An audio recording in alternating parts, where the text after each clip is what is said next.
इनमें एक सबसे पहली चीज होती है, व्यक्ति का जेंडर। कि व्यक्ति का जेंडर क्या है। जेंडर में व्यक्ति पुरुष हो सकता है और जेंडर में व्यक्ति महिला भी हो सकता है, ये दो चीजें हैं। तीसरा जेंडर यहाँ पर नहीं होता है, ये भी ध्यान रखना। कभी कहो भैया और भी जेंडर बच गया। आप लोग याद रखेंगे कि जो पुरुष वाला जेंडर होगा आप उसे प्लस से दर्शा रहे होंगे। मेरी इन बातों को, इन पॉइंटों को आप लोगों को याद रखना और कोई कमेंट नहीं करनी है फालतू की। समझाना मेरी जिम्मेदारी है, सिखाना मेरी जिम्मेदारी है। जान लगा देंगे भाई साहब क्या बात कर दी आपने। यहाँ पर ध्यान से समझना, मैंने कहा पुरुष के लिए प्लस, और जब कभी भी महिला की बात होगी मेरे प्यारे दोस्तों तो मैं माइनस का चिन्ह लगा रहूंगा। दो चीजें तो ये हो गई। जब प्यारे साथी यहाँ पर ध्यान से समझना, मैं दूसरी चीज की बात करूंगा और दूसरी चीज जो होती है वो होता है जेंडर। सॉरी, ऊपर लिख दिया। दूसरी चीज यहाँ पर वो भी जन है, अर्थात जनरेशन, जिसे हम पीढ़ी बोलते हैं। मेरे प्यारे दोस्तों, अगर मैं पीढ़ी की बात करता हूं, हम एक समाज में रहते हैं, हम एक परिवार में रहते हैं, घर में रहते हैं। मुझे छोटी सी बात बताओ क्या कि हम सभी लोग एक ही पीढ़ी के व्यक्ति हैं? नहीं। हमारी पीढ़ी में हमसे हमारे पिता हो सकते हैं, हमारी माता हो सकती है, हमारे बच्चे, हमारे चाचा चाची, सब अलग अलग पीढ़ी में हैं। एक बात तुमको सबको पता होगी कि आप लोग खुद स्पष्ट तरीके से हिसाब लगा सकते हो कि कौन हमारी पीढ़ी में है। सबको पता है ना ये बातें? सबको पता है तो थम्स अप कर दो कि हाँ भैया, हमारी पीढ़ी में हमें, हमारी बहन, हमारे भैया, चचेरे, ममेरे, मौसेरे, सगे जो भी हैं वो सब हमारी पीढ़ी की तो है। हमारी पत्नी भी हमारी पीढ़ी की है। मैंने कहा हमारे पिता बोलेंगे हमसे एक पीढ़ी ऊपर है, हमारी माता हमसे एक पीढ़ी ऊपर है, चाचा एक पीढ़ी ऊपर है, दादाजी तो दो पीढ़ी ऊपर है ना, नाना जी दो पीढ़ी ऊपर है, पर नाना जी तीन पीढ़ी ऊपर है, हमारे बच्चे हमसे एक पीढ़ी नीचे हैं सर, हमारे पोते पोती हमसे दो पीढ़ी नीचे हैं सर। ये सारी चीजें आपको पता होनी चाहिए मेरे प्यारे वीर, और पता होंगी। अब सुनो ध्यान से, मैं आपको कुछ चीजें स्पष्ट करूंगा। जैसे जनरेशन के तौर पर हमें एक सिस्टम बनाना है। हमसे कह रहा है कि ए बी का भाई है। मैं कैसे इस चीज को शो कर सकता हूँ? ऊपर द्वारा जो चीज सीखी है उनको मैं किस तरीके से शो कर सकता हूँ। मुझसे कह रहा है ए बी का भाई है, तो मैं सीधा सा कॉन्सेप्ट पे जाऊंगा कि ए बी का भाई है तो ए प्लस है, ए बी का भाई है। इस लाइन को पूरी पढ़ के तुम्हारे दिल में भी यही ख्याल आएगा, इसने बोला है ए बी का भाई है, इसका मतलब ये हुआ ना कि ए भाई है। बी का तो नहीं पता कि बी का जेंडर कौन है, बी उसकी बहन भी हो सकती है, बी उसका भाई भी हो सकता है। उसने कहा ए बी का भाई है, तो इसका मतलब हुआ ए बी का भाई है तो ए बी के बराबर वाली पीढ़ी में होगा। तो मैंने ए और बी को बराबर वाली पीढ़ी में रख दी है, क्योंकि ए बी का भाई था और ए भाई था तो प्लस लगा दिया, क्योंकि मेल के लिए प्लस बोला है मैंने पहले, पुरुष के लिए प्लस, महिला के लिए माइनस। ये दो चीज ही मैंने आपको सिखाई है। और सुनो, बी का जेंडर मैं नहीं बता पाया क्योंकि उसके बारे में जानकारी नहीं थी, ठीक है। यहाँ पर कह रहा है ए बी की बहन है, ए बी की बहन है। अब गौर से सुनो, कह रहा है ए बी की बहन है, तो किसकी पता चल रही है? पढ़ते ही सेंटेंस को पता चला ए बी की बहन है तो ए बहन है, ए बहन है ना मेरे प्यारे दोस्तों, तो ए को माइनस लगाऊंगा। ए बहन है बी की, तो ए को बी के बराबर में रखूंगा। बी के बारे में मुझे कुछ नहीं पता सच में कि बी कौन है, इसका भाई है, मतलब है तो भाई या बहन ही, ये कन्फर्म है, लेकिन एग्जैक्ट बी का नहीं पता। मैंने डायग्राम में दोनों में अंतर देखो, भाई है, ए और बी को बराबर में यहाँ भी रखा, यहाँ भी रखा, बस ये भाई था तो ए को प्लस बनाया, बहन है तो माइनस बनाया। इतना सा कॉन्सेप्ट आपको समझ लेना चाहिए। दूसरी चीज, क्वेश्चन कह रहा है, क्वेश्चन यहाँ पर कहता है, अब गौर से सुनने वाली बात है, क्वेश्चन कहता है ए बी की पत्नी है। बहुत बढ़िया, गौर से सुनो, इसने यहाँ पर एक चीज बोल दी, ए बी की पत्नी है। तो आप लोग बोलोगे अगर ए पत्नी है तो ए को माइनस ही बनाओगे, क्योंकि ए पत्नी है, पत्नी तो महिला होती है। बी की पत्नी है तो यहाँ पर बी, सुनो एक चीज सुनो पहले, ए बी की जैसे पत्नी है तो मैंने ए रखा, ए को लड़की बना दिया, बी की पत्नी है तो बी पत्नी हमारे बराबर वाली पीढ़ी में तो आती है। अब मुझे एक चीज बताओ, इस वाले स्टेप को देखो और इस वाले स्टेप को देखो, ये दोनों तो एक जैसे ही दिख रहे हैं सर, जबकि ऊपर वाली बहन है नीचे वाली पत्नी है, ये दोनों तो एक जैसे दिख रहे हैं ए और बी। तो मैं किस तरीके से डिसाइड करूंगा कि कौन बहन को प्रदर्शित करता है, कौन पत्नी को प्रदर्शित करता है? तो मेरे प्यारे दोस्तों, आपको याद रखना है कि अगर ये लाइन इस तरीके से सिंगल है तो बहन को प्रदर्शित करेगी, और अगर पत्नी का मामला है तो आप अपनी याददाश्त के लिए, ताकि आपको कंफ्यूजन ना हो मेरे प्यारे वीर, इस लाइन को डबल जरूर कर देना। तो ये लाइन विवाहित जोड़े के बीच में कैसी रहेगी? डबल रहने वाली है। ये बात तुम्हें याद रखनी है, ठीक है। दूसरी बात, मैं जहां डबल लाइन लगाऊंगा बीच में आपको समझना होगा कि हो पत्नी की बात चल रही है या पति की बात चल रही है। दूसरी बात समझो मेरे प्यारे दोस्त, अब इन तीनों में एक स्टेप पर फोकस करना। यहाँ पर इसने बोला था ए बी का भाई है तो ए भाई था, लेकिन बी का जेंडर पता नहीं था, है ना।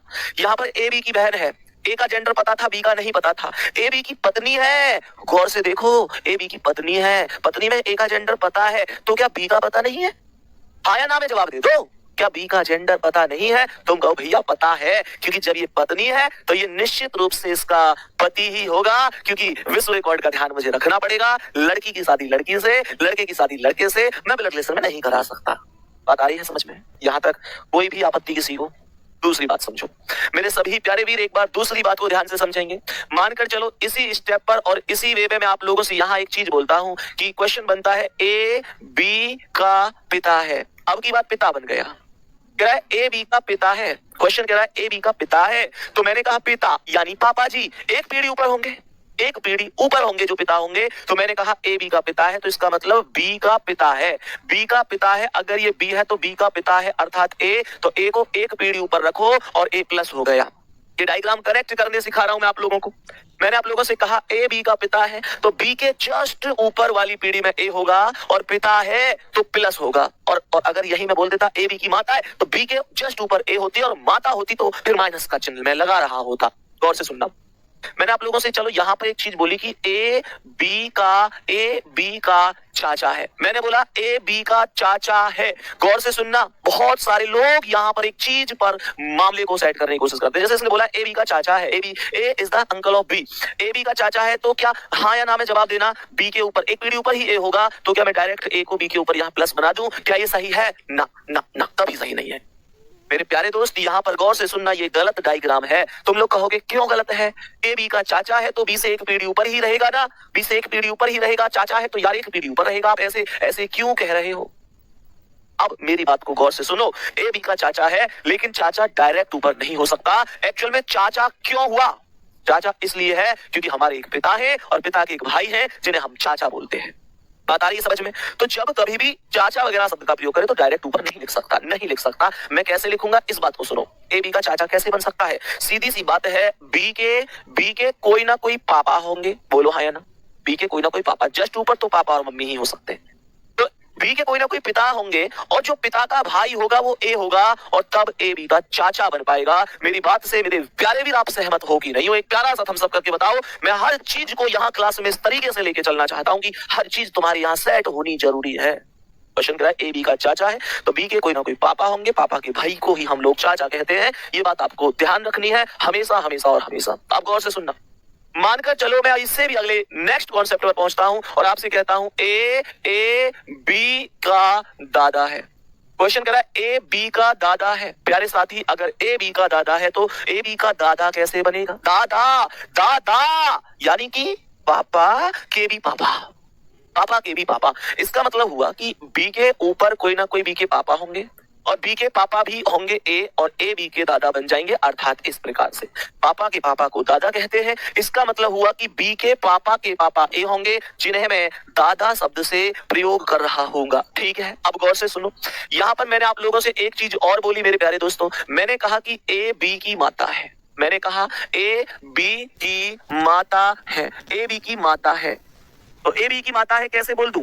मैं सीधी सी बोलूंगा कि ए बी की माता है तो बी के जस्ट ऊपर जो माइनस होगा वो ए बी की माता ही तो होंगी, ए बी की माता ही तो होंगी। मेरे प्यारे दोस्तों, मैं क्वेश्चन में यहां पर कहना चाहूंगा ए बी का मामा है, ए बी का मामा है। कैसे बनाऊंगा मामा?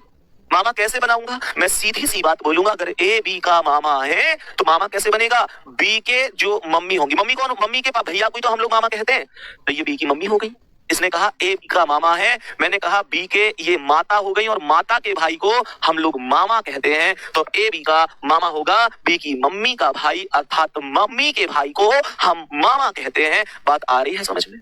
बहुत बढ़िया, सभी बातें समझ में आ रही है? यहाँ तक कोई दिक्कत है? यहाँ तक उम्मीद करता हूँ हर चीज तुम्हें समझ में आई होगी। मेरे प्यारे दोस्तों, अगर आपसे कहता है ए बी के नाना है, ए बी के नाना है, ए बी के नाना है तो नाना कैसे? बी की एक माता होंगी और माता के पिता ए होंगे, तभी तो कहूंगा ए बी के नाना है। तो रिलेशन चलते हैं दो प्रकार से, रिलेशन चलते हैं दो प्रकार से। एक रिलेशन होता है माता की ओर से, याद रखना, माता की ओर से जो रिलेशन होता है उसमें माता की ओर से जो रिलेशन होता है उसमें नाना नानी मामा मौसी बनते हैं। और माता की ओर से चलने वाले रिलेशन को हम मैटरनल रिलेशन बोलते हैं। प्यारे दोस्तों, एक रिलेशन पिता की ओर से चलता है, पिता की ओर से एक रिलेशन चलता है जिसे हम पैटर्नल रिलेशन बोलते हैं, जो हमें चाचा बुआ दादा दादी तक लेके जाता है। और प्यारे दोस्तों इसी बीच आ जाती है और भी एक रिश्तेदारी जिसे हम लोग कहते हैं ए बी का दामाद है। इसे कैसे बनाओगे यार?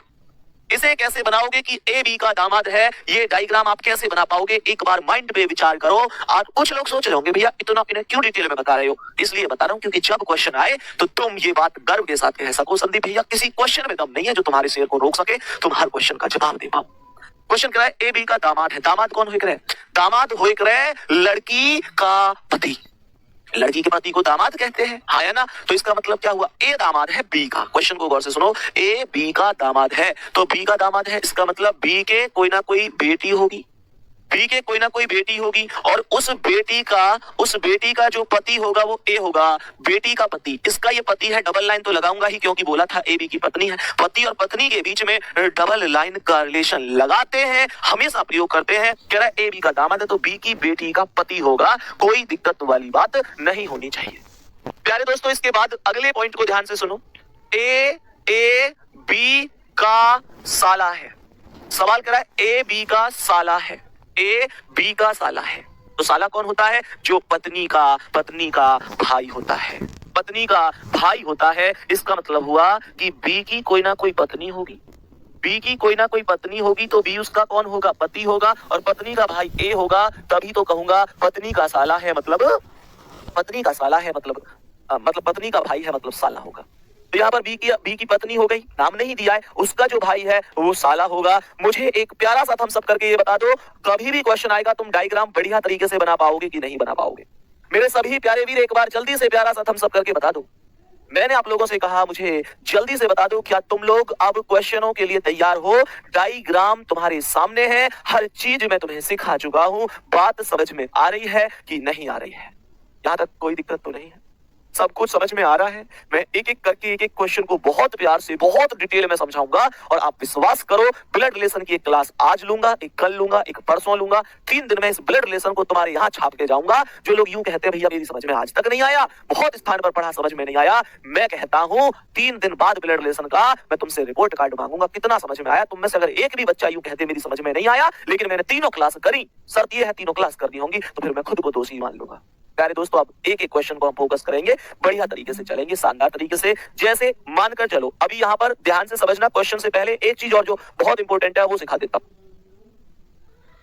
चलो उसे भी मैं एक बार बता दूंगा, एक बार लगा दो भाई क्वेश्चन जल्दी से, मैं 1 मिनट में क्वेश्चन लगवा देता हूं प्यारे दोस्त। और क्वेश्चन जैसे ही आपके सामने आएंगे तो एक एक क्वेश्चन आप लोग सीखेंगे। 1 मिनट का मुझे समय देंगे बस।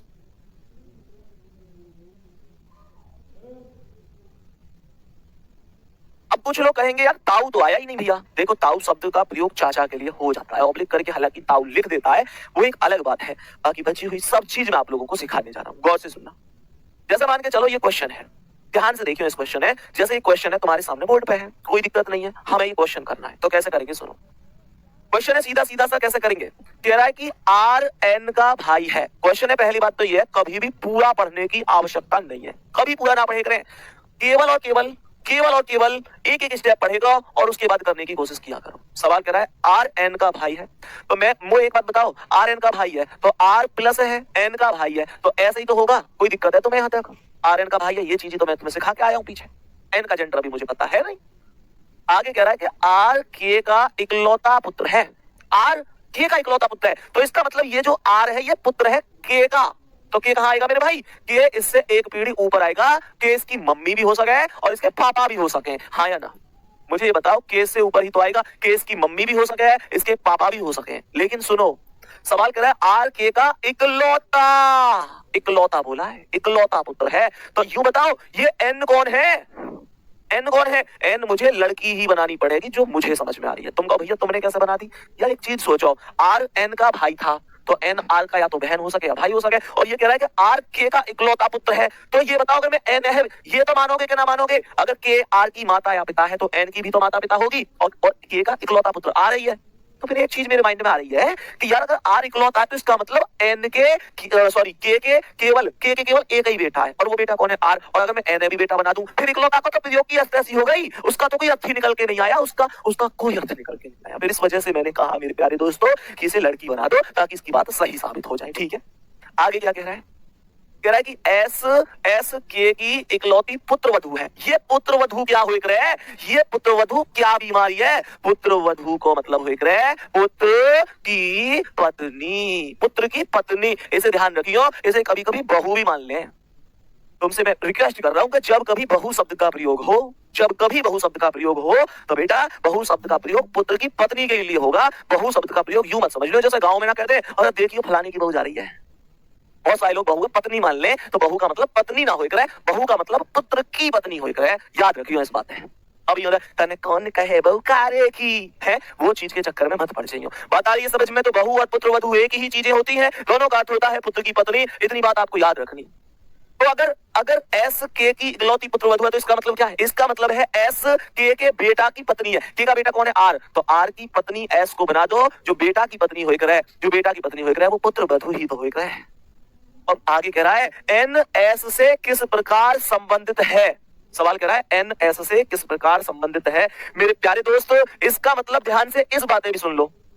एन एस से किस प्रकार संबंधित है प्यारे बच्चे? तो एन एस के पति की बहन है। मानोगे कि नहीं? ध्यान से सुनना, एक और बात ध्यान से सुनना मेरे प्यारे वीर। अगर मान के चलो मैं इसमें एक ऑप्शन ई पे भाभी रख दूं तो ये बताओ क्या भाभी सही हो सकता है? भाभी सही हो सकता है? ये जो लाइन है, ये जो स्टेप है, ये चीख चीख के एक बात कहता है। इसके अंदर एक बहुत जबरदस्त लाइन छिपी हुई है। सुनो, अगर ये कहता है कि एन एस से किस प्रकार संबंधित है तो फिर तुम्हें ये बताना है कि एन कौन है, एन कौन है एस का। बात आई समझ में मेरे प्यारे वीर? अगर क्वेश्चन ये होता कि एस एन से किस प्रकार संबंधित है तो फिर ये बतानी कि एस कौन है, फिर इसकी ये कौन होती, इसकी ये कौन हो जाती, इसके भैया की पत्नी, फिर भाभी हो जाती। अगर ये होता तो भाभी आंसर आता। ये बहुत सारे बच्चे इसमें गलती करते हैं, समझ नहीं पाते हैं, त्रुटि में फंस जाते हैं। मेरे प्यारे वीरों मैं तुम्हें समझाना चाहूंगा जो पहले वाला होए करे वही के लिए बताए करें कि वो कौन है, दूसरे वाले का बात हमेशा याद रहेगी कि ना। क्वेश्चन को ध्यान से समझ लो। अभी फिलहाल जो क्वेश्चन था वो ये था कि एन एस से किस प्रकार संबंधित है, अर्थात ये एन एस का कौन है तो इसके पति की बहन ही तो है, पति की बहन है। अगर ननद भी लिख देता तो गलत नहीं था। क्वेश्चन तुम्हें यहां तक पहुंच चुका है कि नहीं मेरे प्यारे शेरों, मेरे प्यारे वीरों, मेरे प्यारे गुड्डा गुड़िया? मुझे बताओ तुम्हें हर चीज समझ में आ गई कि नहीं आ गई? जल्दी बोलो, जल्दी से बोल दो तुम्हें हर चीज समझ में आ गई। फिर मैं नए क्वेश्चन पर चलूंगा और मैं पूरी उम्मीद करूंगा कि तुम उसका आंसर दोगे। बहुत बढ़िया तरीके से समझ गए हो तो जल्दी से एक बार बता दो समझ में आ चुकी है चीजें? बहुत ही सुंदर, शानदार, जबरदस्त, जिंदाबाद मेरे प्यारे दोस्त। नेक्स्ट क्वेश्चन पे चले। आज की क्लास का अगला क्वेश्चन आपके समक्ष ये रहा और बहु शब्द का प्रयोग हो चुका है, बहु शब्द का प्रयोग हो चुका है। गौर से समझना, क्वेश्चन घुमाने की कोशिश कर रहा है, क्वेश्चन घुमाने की कोशिश कर रहा है। एक बार हमें घूमना नहीं है और ये क्वेश्चन तुम्हें नहीं करना। मैं तुमसे कह रहा था कि मैं चाहूंगा ये तुम्हें करना है, लेकिन अब मैं क्वेश्चन देखकर चाहूंगा कि मुझे सिखाना है। प्लीज रिक्वेस्ट कर रहा हूं, तुम मत करना इसे, मैं खुद से समझाने की कोशिश करूंगा, मैं खुद से समझाऊंगा। सवाल को ध्यान से समझ लेते हैं। सवाल कहता है कि एम की पत्नी, ऐसा मत पढ़ लियो कि एम की पत्नी एन, एम की पत्नी एन ना है। क्वेश्चन की लैंग्वेज है, जो पढ़ लेगा वो ही खेल जाएगा। क्वेश्चन की लैंग्वेज कह रही है एम की पत्नी एन की बहू है। इसका मतलब जो एम की पत्नी है होगी कोई ना कोई, वो एन की बहू है। क्वेश्चन कह रहा है एम्स पत्नी, M's wife is N's daughter in law. M की पत्नी एन की बहू है। इसका मतलब क्या है? इसका मतलब हुआ कि जो एम की पत्नी है अर्थात एम से जिसकी शादी हुई है, डबल लाइन का रिलेशन होता है शादी के लिए, तो एम की पत्नी ये हुई कि नहीं हुई जिसे मैंने माइनस लगाया, हालांकि एम इसका पति हो गया। बात आ रही है समझ में? पहला स्टेप, पहली लाइन है, ध्यान से समझ लियो। ये कह रहा है कि एम की पत्नी एन की बहू है। इसका मतलब ये जो लड़की है, जो एम की पत्नी है, ये बहू है किसकी? एन की। तो एन कौन है? सीधी सी बात है, एन या तो एम का मां हो सकती है या पिता हो सकता है, क्योंकि एन के बेटा एम होगा और एम की पत्नी ये होगी, तभी तो बेटा की पत्नी बहू बनेगी। पहला पॉइंट सबको समझ में आ गया है। दूसरा कह रहा है कि पी ओ का पति है जो, गौर से सुनना, जो शब्द बहुत इंपॉर्टेंट है, बहुत मायने रखता है। क्वेश्चन कह रहा है पी ओ का पति है, पी ओ का पति है जो एम की बहन है। पी ओ का पति है, पी ओ का पति है जो एम की बहन है। मेरे मन में तुरंत एक क्वेश्चन का निर्माण हुआ कि एम की बहन कौन है? एम की बहन कौन है? मेरे प्यारे वीरों, जब तुम्हें ये जो शब्द दिखाई दे, जो दिखाई दे, जो की दिखाई दे, जब की दिखाई दे, जितने भी जैसे शुरू होते हैं, ट्रिक दे रहा हूं, जितने भी जैसे शुरू होते हैं वो दिखाई दे, तो इन शब्द का प्रयोग बाद वाले के लिए किया जाता है। बात आई समझ में? इसका मतलब होगा कि M की बहन कौन है? जो P और O में बाद में आया है। भैया जो का प्रयोग बाद वाले के लिए, इन दोनों में जो भी बाद में आया है वो M की बहन होगी। तो बाद में कौन आया? P O का पति। पढ़ के देखो, P O का पति, ओ बाद में तो O आया है, बाद में O आया है। इसका मतलब हुआ P O का पति है जो M की बहन है, तो M की बहन होगी O। M की बहन O है तो M के बराबर में यहाँ पे O रख दो, क्योंकि M की बहन O है। और क्वेश्चन कह रहा है कि पीओ का पति है, तो भाई साहब ओ के बराबर में डबल लाइन पे यहाँ पी को रख दो और पी पति हो गया ओ का। मैं उम्मीद करूंगा मेरे प्यारे दोस्तों तुम्हें यहाँ तक कोई समस्या नहीं होगी। क्वेश्चन कह रहा है पी एन से किस प्रकार संबंधित है? मेरे प्यारे वीर, सबसे पहले किसका नाम है? पी का। ये बात चीख चीख के आज कह के जा रहा हूं। क्वेश्चन में अगर ससुर भी मिले, सास भी मिले, तो कोई आंसर नहीं होगा, क्योंकि पहले पी आया है। जो पहले आता है पी एन से किस प्रकार संबंधित है, ऐसे बोल रहा है। कह रहा है पी एन से किस प्रकार संबंधित है, ऐसे बोल रहा है। तो इसका मतलब हुआ कि P कौन लगता है? P कौन लगता है N का? जो पहले वाला होता है वही बताना होता है कि वो कौन लगता है दूसरे वाले का। तो क्वेश्चन यहाँ पे कह रहा है कि P N से किस प्रकार संबंधित है, तो इसका मतलब हुआ ये जो P है इस N का कौन लगता है। तो सीधी सी बात है, N का बेटा कौन है? M, और M की बहन कौन है? O। तो इसका मतलब N की बेटी कौन हो गई? O। आया ना? N की बेटी हो गई O और बेटी का पति हो गया P। तो बेटी का जो पति होता है, बेटी के पति को क्या भाई बोलते हैं? ना। चचेरा भाई बोलते हैं? ना। भतीजा बोलते हैं? ना। दामाद बोलते हैं। डी ऑप्शन करेक्ट आंसर है। मेरे प्यारे वीरों, तुमको समझ में तो आ रहा है ना यार? बहुत आराम से चल रहा हूँ। जीडी में 20 में से तुम्हारे 18, 19 या 20/20 आ जाए, बस इसी चीज के लिए जीता हूँ और यही चीज मुझे चाहिए। और दुनिया की शायद कोई चीज हो या ना हो, पर रीजनिंग में तुम 18, 19, 20 इन 3 नंबर में से कोई सा एक नंबर अपना मुझसे आके कह दो, भैया मेरे इतने, दिल को वहां सुकून मिलता है। तुम्हें समझ में तो आ रही है ना चीजें? अगले क्वेश्चन पे चलो। अब अगले क्वेश्चन पे चलो। यहाँ पर गौर से सुनो, ये क्वेश्चन क्या कह रहा है। क्वेश्चन को बिल्कुल गौर से सुनेंगे और ध्यान से समझने की कोशिश करेंगे। तुम्हें कोई भी कोशिश नहीं करनी, आज तुम सुनो बस मेरी, कल तुम खुद करोगे। बहुत ही प्यारा सा क्वेश्चन है, एक बार गौर से समझने की कोशिश करते हैं। क्वेश्चन कह रहा है कि यू एम का पिता है। बहुत बढ़िया, यू एम का पिता है, तो यू पिता है तो यू को प्लस बना दो। यू एम का पिता है, यहां पर एम आ जाएगा। प्यारे दोस्त बात आ रही है समझ में? मैंने कहा यू एम का पिता है। अब गौर से सुनना, एक बात तुम्हें यहाँ बहुत इंटरेस्टिंग सी बताने वाला हूँ। इसने यहाँ पे बोली है कि यू एम का पिता है, तो ऐसे ही बनेगा, कोई दिक्कत है नहीं। यू पिता एक पीढ़ी ऊपर पिता है, प्लस एम की पता नहीं है बेटा है बेटी, उसका कोई पे प्लस माइनस भी नहीं लगा सकता। आगे कह रहा है कि वी के की पत्नी है। मुझे एक बात बताओ, जो तुमने यहाँ पर वी और के बोला है, क्या वी और के में अभी कोई भी व्यक्ति ऐसा है जो मैं लिख चुका हूँ डायग्राम के अंदर? नहीं लिख चुका ना, तो इस लाइन को स्किप कर दो, इस लाइन को छोड़ दो। जब कोई भी शब्द ऐसा आएगा जहां पर ये चीजें मौजूद नहीं है, मैं स्किप कर दूंगा। जैसे जैसे चीजें मिलेंगी, जैसे जैसे मिलेगा, मैं कॉमन मिलता जाएगा, मामला सेट करता जाऊंगा। अभी तो नहीं करूंगा, आगे समझो। कह रहा है कि डी के इकलौते भाई एम की माता है। बहुत बढ़िया, ध्यान से सुनना। डी जो है वो के इकलौते भाई एम, ध्यान से सुनो, इस लाइन को ध्यान से सुनो। इसने बोला डी, जो डी है, डी कोई हो सकता है, कोई डी हो। डी जो है वो के इकलौते भाई एम, इसका मतलब हुआ के का डी के इकलौते भाई एम की माता है। तो इसका मतलब के का इकलौता भाई कौन है? एम है। के का इकलौता भाई कौन है? एम है। तो के का इकलौता भाई एम है, तो एम को प्लस बना दो। और एम किसका भाई है? एम भाई है के का। बात आई समझ में? अच्छा, मैं तुमसे एक चीज पूछनी चाहता हूँ। मैं तुमसे ये पूछना चाहता हूँ, इसने बोला है कि डी के इकलौते भाई एम की माता है। मुझे एक बात बताओ, अगर मैं ये कहूँ कि वो महिला मेरे इकलौते भाई की माँ है, मैं बस ये तुमसे पूछना चाहता हूं कि जो मेरे भाई की माँ है, क्या वो मेरी माँ नहीं है? मैं तुमसे ये पूछना चाहता हूं, मेरे भाई की माँ क्या मेरी माँ नहीं है? मेरे भाई की माँ तो मेरी भी माँ है ना यार। क्वेश्चन देखो क्या घुमा रहा है, हमें पागल समझ रहा है। क्वेश्चन कर रहा है डी, जो डी है वो के इकलौते भाई एम की माता है। अरे के इकलौते भाई अगर वो एम की माता होगी तो मुझे एक बात बताओ, के इकलौते भाई एम की माता है तो फिर के की भी तो माता है। दूसरी बात, अगर डी के इकलौते भाई एम की माता है तो मुझे बताओ एम के पिता का क्या नाम है? माता तो सीधी सी बात है, जो पिता है उनकी पत्नी ही होंगी। तो मुझे ये बताओ, डी जो है वो के इकलौते भाई एम की माता है, तो एम के पिता का नाम क्या है? यू। और एम के पिता का नाम यू है, तो डी के इकलौते भाई एम की माता है, तो इसका मतलब सीधी बात समझो, एम की माता डी है।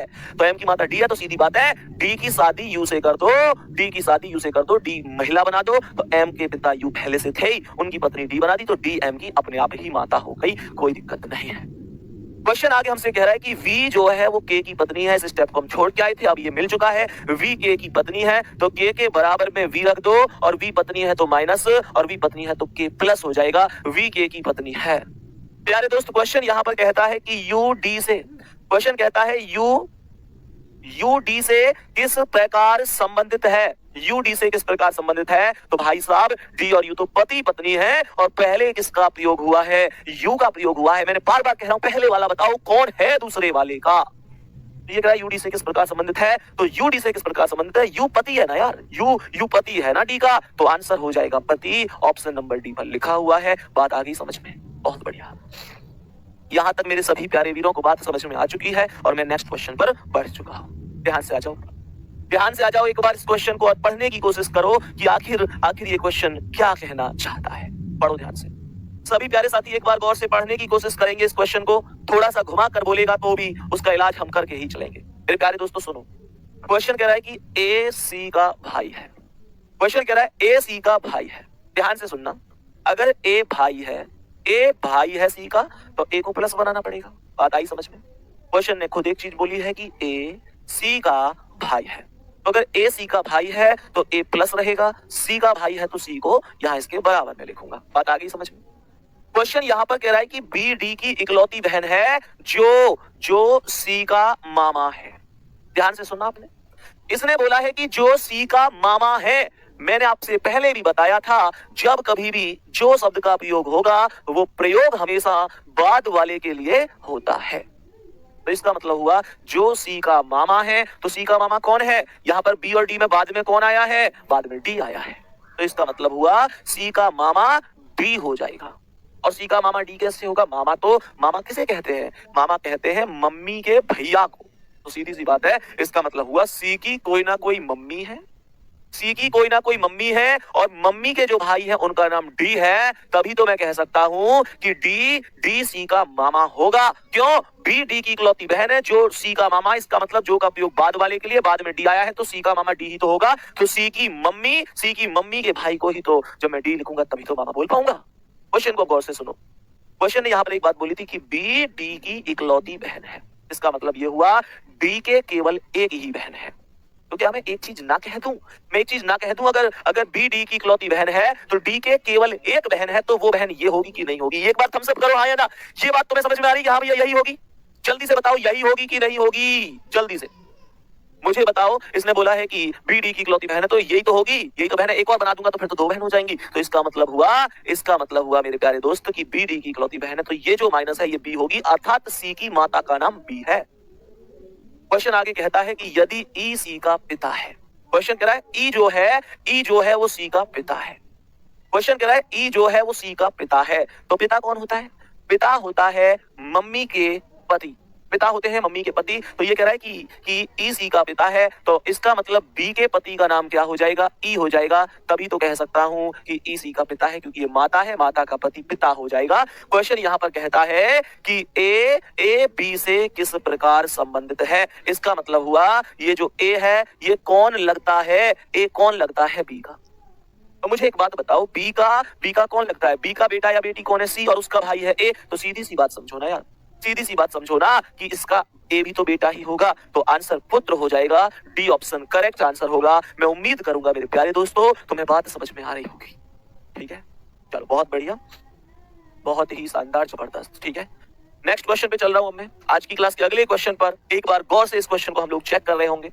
ध्यान से समझना, ध्यान से समझने की कोशिश करना। क्वेश्चन ने क्या कहा है, ओवरऑल क्या कहना चाहता है। 1.5 लाइन का क्वेश्चन है, पर ऐसा ना हो कि 1.5 लाइन में ही उलझा कर रखा गया हो। ध्यान से समझेंगे मेरे सभी प्यारे साथी, एक बार गौर से समझने की कोशिश करेंगे कि आखिर क्या है ये क्वेश्चन, कैसे देना है आंसर।